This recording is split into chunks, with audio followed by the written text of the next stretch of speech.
Ladies and gentlemen, it's Teaksy here, and welcome back today, guys, to episode 2 of my brand new debate series. Now, before we get into this one, I just want to say a quick thanks for the positive comments on episode 1.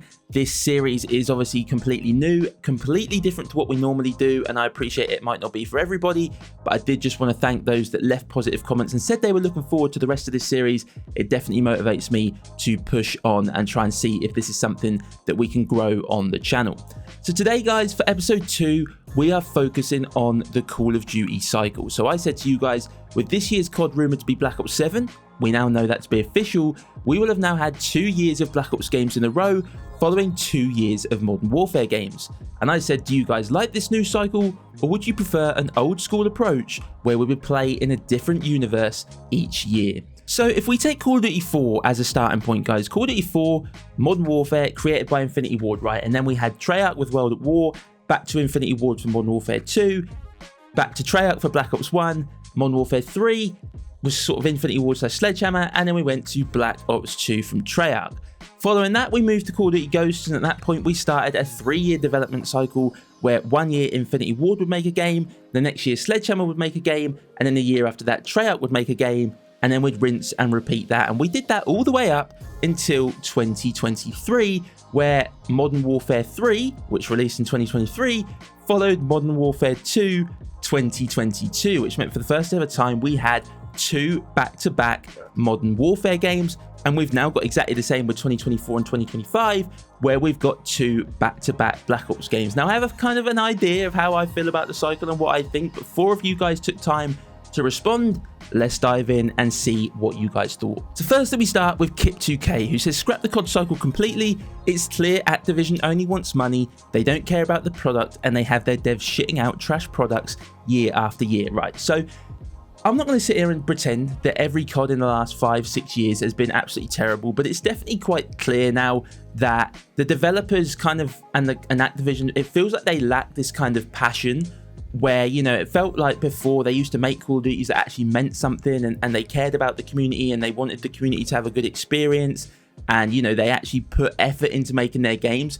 Whereas now it just feels like they're trying to push out as much content as they can, constantly try and push something out to earn money, and, you know, you're always getting new skins and you're always getting new bundles in the game, but there'll be simple things that are broken in the game that are not getting fixed, right? So I think that's a very good point from Kip there, that it's very clear that it's all about money for Activision, and I understand that from a business standpoint, but I feel like they could earn money with Call of Duty by just making decent games that people wanted to play. He then says they should move to a COD online style where it's free and they just add new content over multiple years, maybe have old COD content added in on launch, or just branch off a new Call of Duty. So I've actually heard quite a few people sort of say this over the years, where we should just have one set Call of Duty that takes loads of the different bits and pieces from all the great Call of Duties that we've had over the years and put them into one game, make it free to play, and just add more and more content to the game, and then people will probably end up buying stuff within the game because they really enjoy playing it, and that'd be a good way to make money, the same thing they did when Warzone first came out. Now, the only thing that's kind of worried me about this is that I feel like it's a cool concept, and I would be interested to see how it would work, but I think the only problem I see with this is that not every Call of Duty fan is the same, right? Like, some people like IW games, some people like Treyarch games, some people like Sledgehammer games. Like, they're all very unique. Okay, maybe not as unique in recent years, right? Because it feels like a lot of the games are very similar.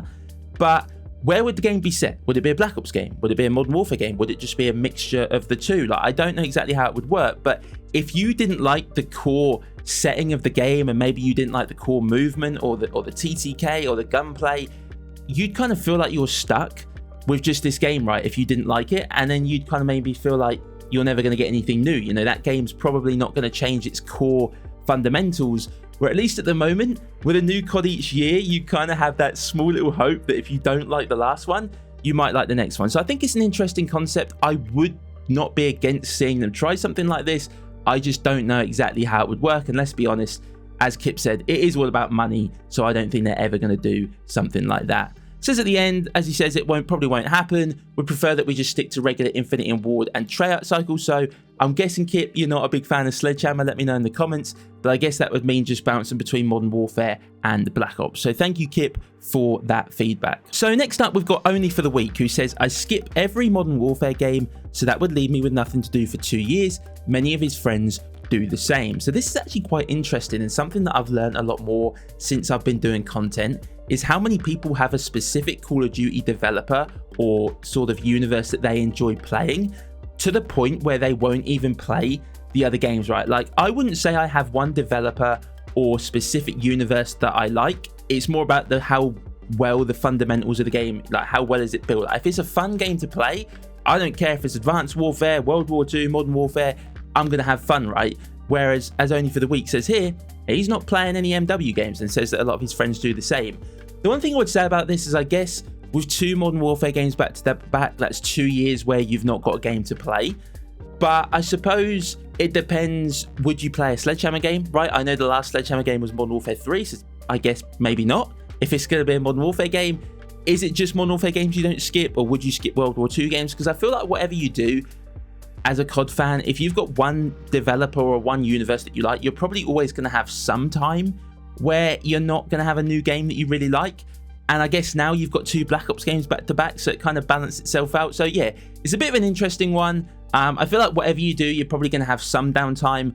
But yeah, thank you Only for the Week for that feedback. So next up, we've got Interesting YouTube Observer, who says the gap between Cold War and Black Ops 6 was pretty long, so he doesn't mind that we've had 2 MW games, followed now by 2 Black Ops games. And I kind of forget how long it actually was. Obviously, Cold War releasing in 2020, Black Ops 6 not releasing until 2024. That was a very, very long time to wait for a Treyarch game, because normally you would have expected the next Treyarch installment to have released in 2023, when MW3 released instead. But at the same time, I think they should really reconsider yearly releases. The fact COD has been annual since 2003 is insane. The cost and time needed to make these games will only go up. Yeah, so I completely agree here. I think it's absolutely mental when you think about it that COD has released yearly since 2003. You know, and I think I often see people say, you know, they need to do something new, they need to do something fresh, but I'm always like, you know, where do we go from here, right? You know, we've got the Modern Warfare universe pretty solid, we've got the Black Ops universe pretty solid. Sledgehammer have, you know, branched out and tried some different things, but I don't think everybody loved Advanced Warfare, and if they make a World War II game, people moan that it's too dark and too realistic and it's not enjoyable to play, right? So I think that definitely one of the biggest problems now is, in my opinion, is that they're just trying to stretch the developers too far. They're trying to do way too much. I think, as Interesting YouTube Observer says, the time needed to make these games will only go up. They've got so many different modes now, right? They've got multiplayer, and they're trying to do zombies, and they're trying to do Warzone, and you know, there's just so much going on in such a little space of time. And also at the same time, they're trying to push out bundles and skins every single week, so you've got something you can buy and spend your money. And I just think that's why a lot of the time the game just kind of gets neglected, and you know, a lot of errors and broken issues just don't get fixed, or they don't get fixed quick enough, right? And it's just kind of the sad state, I think, of where Call of Duty is. And I think that for me personally, moving away from a yearly release is probably the best way to allow developers more time before the game launches, but also to allow them more time post-launch to actually build on a game, rather than having to instantly think about the next title that they've got to release. So yeah, thank you Interesting YouTube Observer for that answer. So last but not least, we got KSG The Last Shot, who says it doesn't matter what they bring out if it's broken and unplayable. Maybe they need to release every 2 years and go back to alternating studios. They have so many studios, and yet they give same studios back-to-back titles so they can charge for full price DLC. So yeah, absolutely very similar to what Kip said at the start. You know, it doesn't really matter. If a game's broken and unplayable, people aren't going to enjoy it, right? And I don't think anybody in the Call of Duty community wants COD to fail. We just know how good the game can be, and we just want the developers and Activision to go back to actually caring and putting time and effort into their games to give us an enjoyable experience. Because at that point, then you might buy, you know, a skin or something. But when that's all that's pushed at you, you know, you just get very frustrated with it. I think releasing every 2 years and going back to alternating studios would be ideal. I'm pretty sure Modern Warfare 2 2022 originally was rumored to be a 2-year game, and you know, year 2 was when we were going to get the MW2 original maps. But I don't know if that was just a rumor or if they changed it once they realized just how bad MW2 was. But it felt a bit cheeky, right? It felt like it was almost pre-planned that we'll create a really bad game in 2022, and then we'll fix all the issues in the 2023 release, and in the advertising for the game and the marketing, we'll market all of the things that were wrong in MW2 being fixed, we'll bring back all these maps, and then we'll charge everybody full price for it. And it feels like we're getting a similar thing now. Like, we're not going to know until Black Ops 7 releases, but the fact that Black Ops 6 has been pretty disappointing, it really wouldn't surprise me if they put a lot of these things right in Black Ops 7, but that way they get away with charging us full price for it.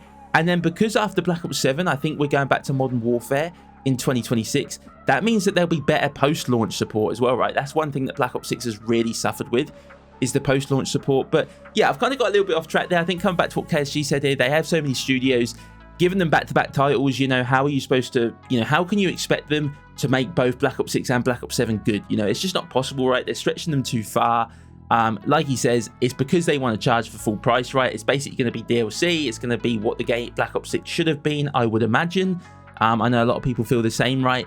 But yeah, I think releasing every 2 years is the way to fix it, right? I know it means you've got a much longer period to wait until the next game, but maybe if they just had Sledgehammer and Raven sort of supporting Treyarch and Infinity Ward, because I think apparently there's a rumor that Sledgehammer might be doing the multiplayer for Black Ops 7, so I don't know how true that is, but that'll be very interesting to see how that works out. But I think a 2-year release with alternating studios is the best way, because then, you know, you technically get 4 years between your game, which allows you to give the game you release good post-launch content before you have to turn all your focuses to your next installment. But yeah, I don't know what the answers are. I think we're just going to keep getting yearly releases. I think eventually, though, it's going to burn out, right? They can't keep doing this. They can't keep doing these back-to-back titles. I don't think people are going to cotton on. People are already cottoning on from what happened with MW2 and MW3, expecting exactly the same thing here with BO6 and BO7, and it'll be very interesting to see how BO7 turns out in comparison to BO6. But thank you to all of you that took time to share answers today. If you have enjoyed this one, please do hit the like button down below, and of course please feel free to share more thoughts down in the comment section.